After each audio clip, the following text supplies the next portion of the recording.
We'll make use of the grey belt where it's necessary to do so. That's disused car parks, petrol stations, etc. So this is a green fields site. Green fields behind me can be turned, of course, into housing developments like this. These were once green fields. Places like this, we're in Bedale today, are not covered by green belts. That's something entirely different. Okay, so this is green belt. They are green fields, just like the other green fields we saw, but this is green belt around York.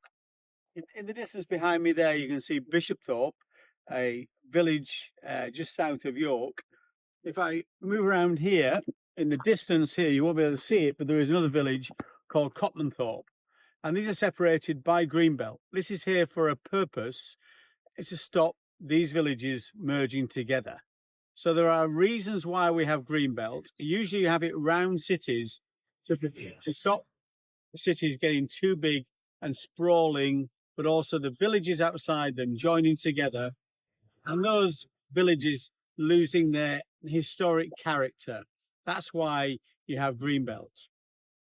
Now, what Labour said is they're going to protect the Greenbelt, but they're going to allow developers to build on something called Grey Belt. A grey belt is entirely different, and we'll look at that next.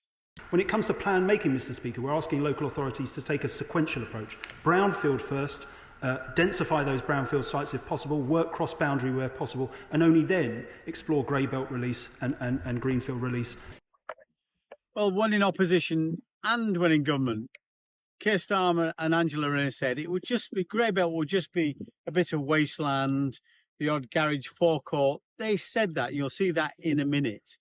But that's not what grey belt has turned out to be at all. At one point, they said it will not be agricultural land. But I promise you, any land like this you see behind me can now be classified as grey belt. It doesn't look very grey to me. It is greenfield, green belt.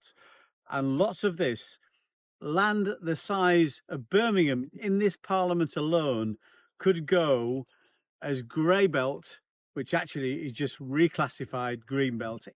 It is the biggest con that's been inflicted, I think, by any prime minister on their own country, certainly in my political lifetime. We're not going to build all over the countryside. That's a nonsense, of course. Nobody wants to do that. But within that, within the green belt, you do get pockets of what I call the grey belt, I think, and should be able to build on those sorts of areas. It is ultimately for local authorities, and it will be under the revised NPPF, to make these decisions. It is up to local authorities to conduct green belt reviews to identify what the grey belt land is in their areas. Government will provide guidance, will provide support with a methodology. I don't think that makes sense.